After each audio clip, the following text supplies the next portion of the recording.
one going to be?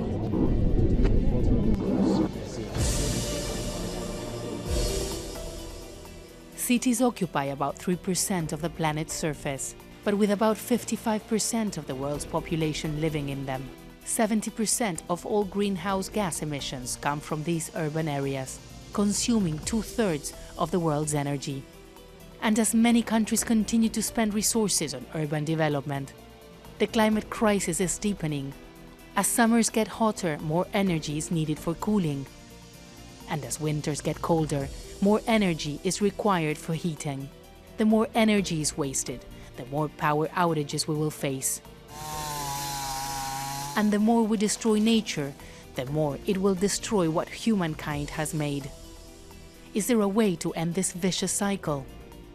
A network of city mayors came together to deliver urgently needed actions to confront the climate crisis.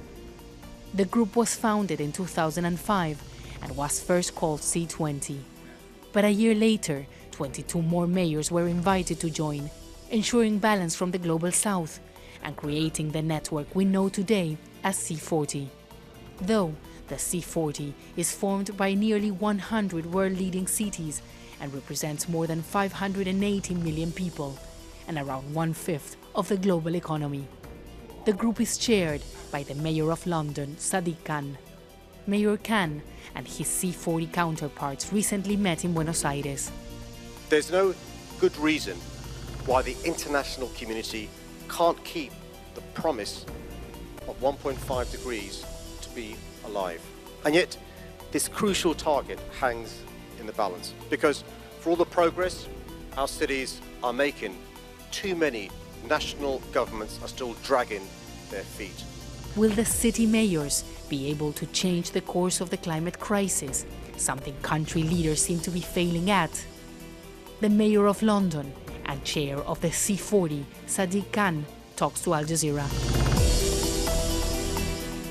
Mayor Khan, thank you so much for talking to Al Jazeera. You're here in Buenos Aires discussing with other mayors about how to mitigate the impact of global warming, climate change.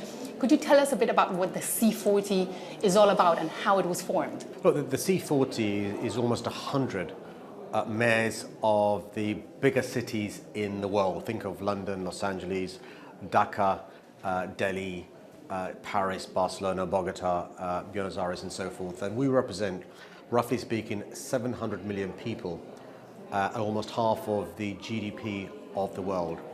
And the C40, which I'm privileged to chair and lead, is mayors who are doing things to tackle the climate emergency, to tackle climate change, air pollution and so forth, because we recognise more than 70% of carbon emissions come from cities. More and more people are moving to cities, and our frustration has been is national governments, many of them originally denied there was a problem. Now most of the governments are delaying the problem, whereas mayors are doing things to address these issues. And this summit taking place in Buenos Aires is the biggest ever gathering of mayors in history. And we're meeting as the C40 World Mayors Summit to discuss policies to address these issues. So we've announced that between now and 2030, the C40 cities will be helping to create 50 million good green jobs by 2030. We'll be announcing more than $1 billion worth of support to Global South cities, because I recognise, and we recognise, that the Global South countries, cities and peoples are least responsible for where we are now, but suffer the greatest consequences. When you think about the world today, cities occupy around 3% of the planet, but then around 55% of the populations live in them. I mean, if you had to think, which are the biggest challenges for cities to become greener? Look, the reality is, more than half the population lives in cities, and that's going up. So the UN estimates in 10 years' time, 55% will become 60%, become 70%. So that's the reality, greater urbanization.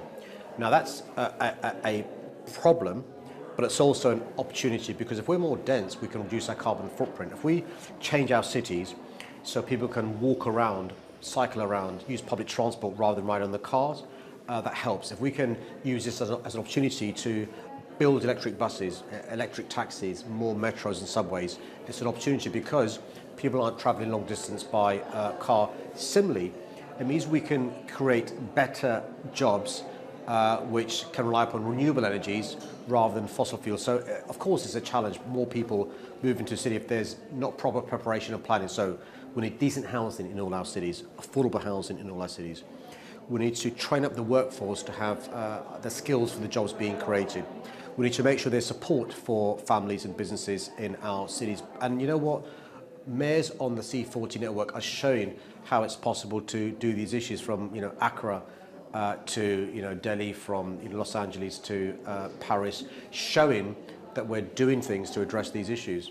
When you think about the problems that many of the cities you're mentioning and the challenges they face, I mean, what are the most serious situations that you have encountered, that you have seen? Well, the biggest issue is taking people with you. And what you don't want to do is go so fast in relation to reliance on fossil fuels or some of the older jobs that are not sensible for the 21st century, and people then react to that in a negative way. And that's why you've got to have what we call a just transition. So you've got to support people to move from things that were carbon intensive to things that are less carbon intensive. So, for example, if somebody's worried about losing a job in manufacturing vehicles which rely upon an internal combustion engine, for understandable reasons, they're losing their livelihoods, right? You've got to skill them up and train them up to have jobs which they can go to. Who's going to build the electric buses, the electric taxis, the e-bikes, the bicycles? Who's going to insulate our homes, put the glazing in? Who's going to work out the electric vehicle charging points? Who's going to build the turbines for wind and the panels for solar? So there's an opportunity arising from this transition, and the biggest challenge is to make sure that transition is just, because if you go too quick without the just transition, people will react in a negative way. And I think what mayors are showing the national leaders, the presidents, the prime ministers who will be meeting in Sharm el-Sheikh in just a couple of weeks' time, is that it is possible to take people with you. It is possible to have policies that can transform our societies for the better. When you talk about greener cities and the challenges of climate change, and you also have lack of jobs and economic problems and all of these pressing issues, I mean, how do you, in a way, privilege what is immediate economic need to long sustainability goals? I mean, how do you find that balance? And that's the most profound question. Yeah. We know families, businesses across the globe are worried about the cost of living crisis, higher energy bills, inflation, interest rates, and so forth across the globe, right? But actually, the cause of many of those things is our reliance on fossil fuels. So I'll give you an example. Many in Europe have seen a massive increase in their gas prices because of Putin's invasion of Ukraine, an increase in energy prices because of what's happening in the Middle East, and a reliance on those fuels from the Middle East and from Putin, right? So energy bills have gone up. But actually, if we were to build solar panels, have wind turbines, have the hydrogen facilities, firstly, we'd be energy secure, so the bills wouldn't go up. But also they'd be sustainable and green. Big issue for the cost of living crisis in the UK is people's energy bills are going up, right? But actually, the way to address that is not simply by energy secure, sustainable fuels, but insulate our homes, build homes that are zero carbon and so forth. But that can also create jobs. What we could be doing is training up those who've lost their jobs in the older industries to be the insulators, to be the people that fit the electric vehicle charging points, to be the people that build the buses, that be the people that have the grid changed and so forth. So we can address the cost of living crisis, issues around instability, by actually dealing with the climate change. So actually it's a solution to the problems we face. It's not, my worry is that leaders are, they think they've got a green pass. They blame Putin and Ukraine. They blame the cost of living crisis. They say, we can't do anything, right? So let's delay taking action till later on. Or they set targets that will materialize once they've stopped being the prime minister, or once they've stopped being the president, 2050, 2065, 2040. Mayors, though, are doing things now. So our targets, are for 2030, but also more than 75% of mayors are going faster than the national governments, because we have to reapply for our jobs every 4 years, and we're taking people with us. What we're seeing right now, and because of the war in Ukraine, is leaders around the world increasing, oil exploitation and gas, it's the desperate measures, to deal with a problem that's happening right now. How difficult is it to promote this green agenda, this future of considering and mitigating global warming in a situation like this one? I mean, are you encountering lots of backlash in a way? Look, this summer in London, we experienced temperatures of 40 degrees Celsius. Never in the history of our country have we had those. The 12 hottest days or periods in the history of my country has been since 2003. We also experienced flash flooding. You look across Europe, there's been wildfires, heat waves. Look at China, the hottest summer they've ever had. Look in Pakistan, 33 million people displaced because of the floods, which came after record temperatures. So look, people experience climate change. There is now very, very few people who are climate change deniers. And we've got to explain to people, politicians have got to become teachers, these are the consequences of climate change, and not succumb to the temptation of a quick fix, an easy hit of gas and petrol, because that way lies doom. The cost of inaction, relying upon fossil fuels going forward, is far greater than the cost of action in relation to transitioning to renewable energies. And you know what? Those of us who are progressives need people with us. We need people power to support us. That in those democracies around the globe, vote out those that want to explore fracking, accelerate gas exploration, accelerate oil production, and actually say, why aren't we invested in wind? Why aren't we invested in solar? Why aren't we invested in hydrogen? Invested in nuclear, diversifying our energy supply, but also thinking about our cities and our environment. Why is there a need for people to drive to the centre of our cities to go to work? Why are people travelling 2 hours to get to decent leisure? So in London, we're trying to encourage more people to walk and cycle and use public transport. We have the largest number of electric buses of any city in the Western world, and we're trying to take people with us. And I think it's really important that we resist the temptation for greater reliance on fossil fuels.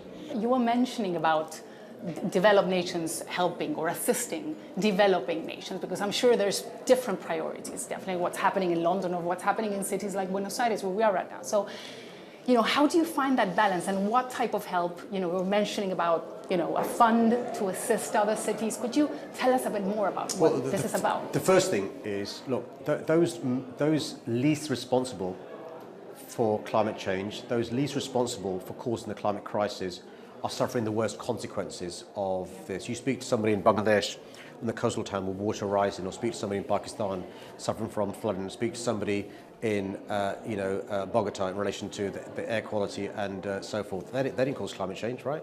They're suffering the worst consequences. There's a moral argument, but secondly, it's all linked, right? So we in the global north can't escape the consequences of climate change anymore. But also, toxic air, climate change, extreme weather doesn't respect national boundaries. And this is a good example of the need for multilateralism, working together. So, for example, if you're in the global north and you're worried about immigration, you've got to understand one of the reasons why people are migrating is climate displacement. In Dhaka, they receive 2,000 people every day who come from the coastal towns because their homes are being flooded. Similarly, in the global north, people may complain about immigration. Well, actually, the reason people are coming is their homes are being flooded or there's drought in there. So if you worry about that, all right, the way to help address the issue is at source. Deal with climate change. If you're worried about temperatures that are causing wildfires in the global north, you're not going to solve that by just having policy in the global north. You can't build a wall around this. You've got to tackle climate change at source and the consequences as well. But also, it's a virtuous circle. And so we've got to understand that actually it's in our interest in the global north to support the global south, because it means they'll become better economies. They'll have less consequences of climate change, drought, other issues that flow from that. But also, it will lead to the ability in the future to work closer together. So this idea that we're not going to help the global south because it's their problem, or I'm not going to cycle because there's no point if China's got these coal-powered factories, or I'm not going to bother recycling because in India they're doing things that aren't conducive to addressing climate change, is not right. We've got to take personal responsibility as individuals and our families and our businesses, show moral leadership, but also recognize the global south, what you call the developing world, can't do it by themselves. They need our support. They need our support in relation to the $100 billion promised by previous COPs. That's finally got to be delivered, but also in relation to loss and damage, adaptation, resilience, and so forth. There is no point making your city in the global south, in the global north, your country in the global north, this utopian city or country, because climate change doesn't respect these national boundaries. You've got to help others as well. I listen to you, and you have like so much passion about this issue. It shows how committed you are. But when you look at it around the world, I mean, do you think the world is heading that way? Do you see that national governments around the world are as interested as you are? My point to people watching this is, don't judge all politicians the same. I think mayors are very different from prime ministers and presidents. I think cities are very different from governments. If we were speaking 15 years ago, we'd be speaking about climate change deniers. Now we don't talk about climate change deniers because they've turned into climate change delayers. They're delaying action. And so whereas they are the delayers, mayors and cities are the doers. And so this week in Buenos Aires, at the biggest gathering of mayors and cities ever, we've announced policies to create good green jobs. We've announced policies to give financial support to the global south, significant amounts of money. We've got the private sector working closely with us. We've got the development banks working closely with us. But here's the problem. When COP27 happens at Sharm el-Sheikh, you won't see mayors around the table. It's the conference of the parties, and the parties are national governments who we know. If you look at all the countries around the world, how many countries are meeting the Paris Accord in relation to reductions? Only one. You look at the mayors around the world, more than 2/3 of mayors are on course to meet the Paris Declaration. And so, I think what's really important is for national governments to see mayors and cities as allies, not adversaries, but also for the UN to get cities and mayors around the table, because we can show you can do it, and that where we lead, hopefully the national governments will follow. When we look at Europe and we see so many political parties making it to power that are climate change deniers in a way, we see conservative forces, extreme right forces, basically saying that climate change doesn't exist, that it's an invention.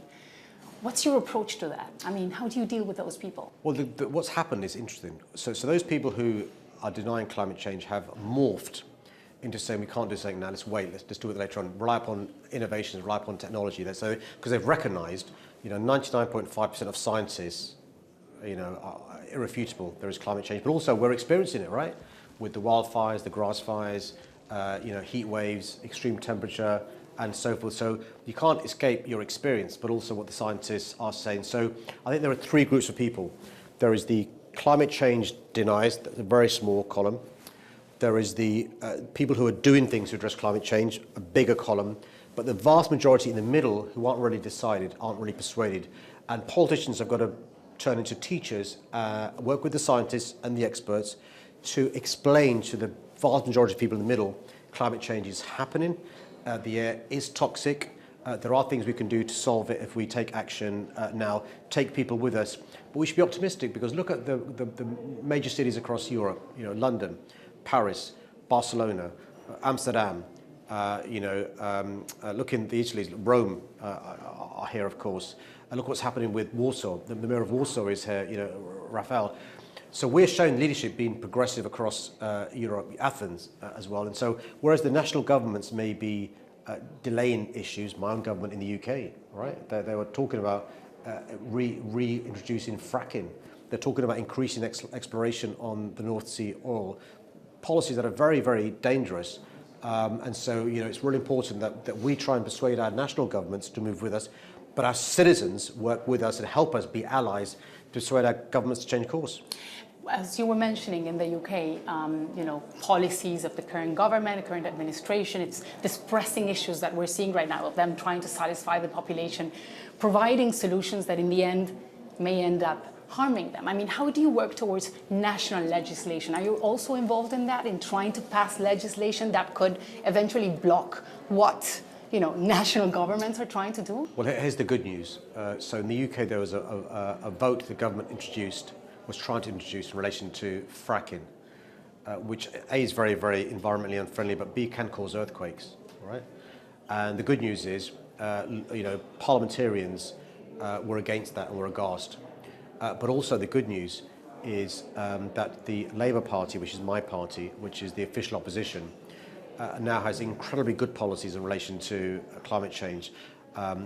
At my conference, my convention this year, Labour Party, the phrase that we had under Keir Starmer's leadership was a greener, fairer future. That was the strapline under all the speeches, and Keir Starmer, our leader, announced a policy of renewable energies, British energy for British people, and we are polling very well in relation to the opinion polls. And what we're hoping the government does is, rather than asking Conservative members to change their leader, but is to have a general election, and we can say to the British public, you've got the choice of a party, the Labour Party, renewable energy, energy efficiency, reducing your bills, being on your side, supporting the future, or a Conservative party stuck in the past, fossil fuels, gas, oil, low-paid jobs, causing real damage to the environment. And so I'm really hopeful.